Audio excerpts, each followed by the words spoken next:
On the judgment cushion, he says, I believe in you and in the one who revealed you. That's a strange thing to say if you're just saying, I believe in parts, but the rest has been corrupted. Like, I believe in parts of the Quran. I would never say, I believe in you and in the one who revealed you. I would say, yeah, I believe in parts of it, but it would be I would never in a million years say, I believe in you and in the one who revealed you. I agree that's something. Okay, so we get the gist of David Wood's argument. He's talking about the Hadith where according to Abu Dawud, the Prophet Muhammad allegedly confirmed the Torah. Now, David Wood doesn't understand classification of Hadith. That Hadith is not authentic according to Ibn Hazm. That hadith, like Abu Dawud has a lot of weak hadith in there, and Abu Dawud in that hadith is not authentic according to the Muslim scholar Ibn Hazm. But according to some Muslim scholars, it's talking about the original Torah that was revealed, even if it was authentic. Which there is a question as to whether it's authentic or not. I believe it's not authentic because Abu Dawud does have a lot of he has a lot of hadith that are not authentic or inauthentic. But even if it is, let's just say for the sake of argument, the Prophet Muhammad is not confirming the Old Testament, because what these Christians don't realize is that these Jews were not like Palestinian Jews. They were Arab Jews, so they did not have the Old Testament, like from the book of Genesis to the book of Malachi, with them. What they had was their own version of the Torah, which was very different from the canonical Old Testament. So even if that hadith is authentic, which it's not, but even if it is, according to some Muslim scholars, it's talking about the Prophet Muhammad is confirming the Torah that was revealed to Moses. That's not the Old Testament that came after Moses, and that's not the Torah of the Arab Jews that the Prophet was speaking to. You see, so there are two types of Torahs. One was the Old Testament, which was circulating in Israel and Palestine or Israel and the Middle East and the North, and the other was whatever the Arab Jews had with them, which was not the canonical Old Testament, but was their own version of the Torah, which is not the Old Testament that we think of, like the book of Genesis, Leviticus, Numbers, Deuteronomy, Exodus. It wasn't that. It was some other Arabized Torah, if that makes sense.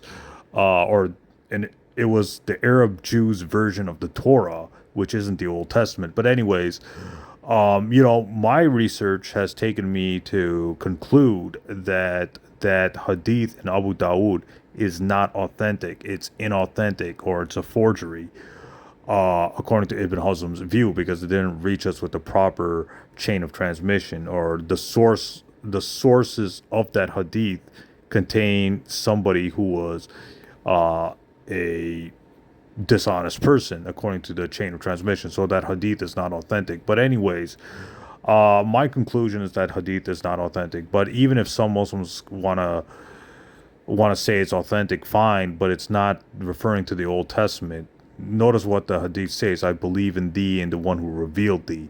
That means the Prophet Muhammad is saying, I believe in the God who revealed the original Torah to Moses, which is not the Old Testament that we think of, that's not Genesis, Leviticus, Deuteronomy, Numbers, Exodus. It's the Torah that was revealed to Moses, which is not the Old Testament that we think of.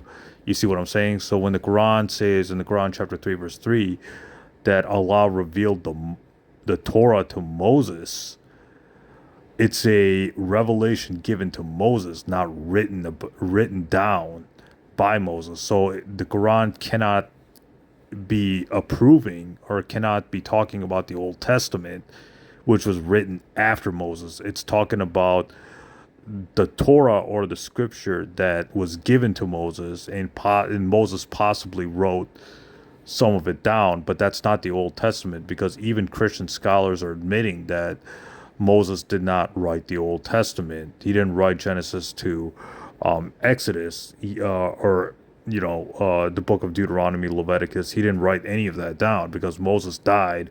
In the Old Testament, Genesis, the Old Testament Torah of Genesis, Leviticus, Deuteronomy, Numbers, Exodus was written maybe 500 to 700 years after Moses died.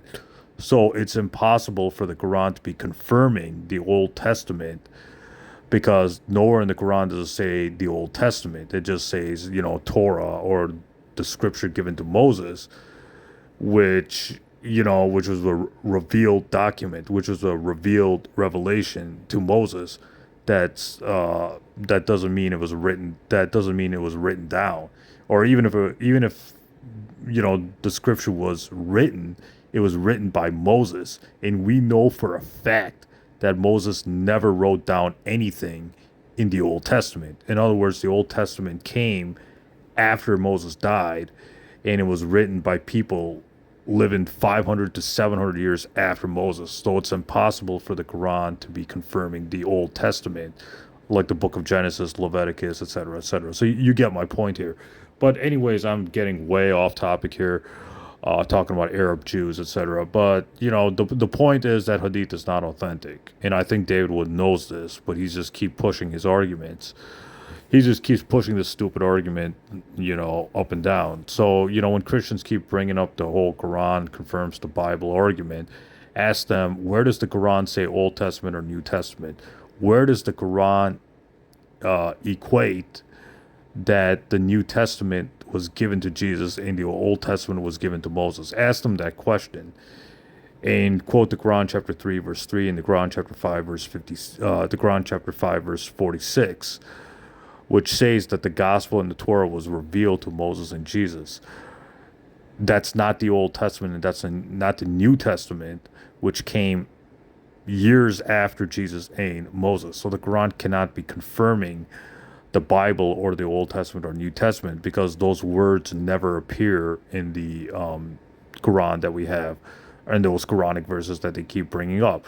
But anyways, don't fall for this whole Quran confirming the Bible nonsense that David Wood keeps peddling on the internet. It's been refuted by me many times over, and I'm kind of getting annoyed by this argument, because I don't know, it's been refuted for years, and David Wood just doesn't get it, because he just wants to keep causing, drama, being the drama queen that he is at Speaker's Corner. Apparently he's annoying Muslims at Speaker's Corner now, because, you gotta, I don't know, when you're a drama queen like him, you gotta cause drama somewhere, and I guess Speaker's Corner is the perfect place for his drama, attention-seeking antics or ways. But anyways, this is just my 2 cents on this whole Hadith that Dawud brings up. Stay tuned, more videos coming up ahead.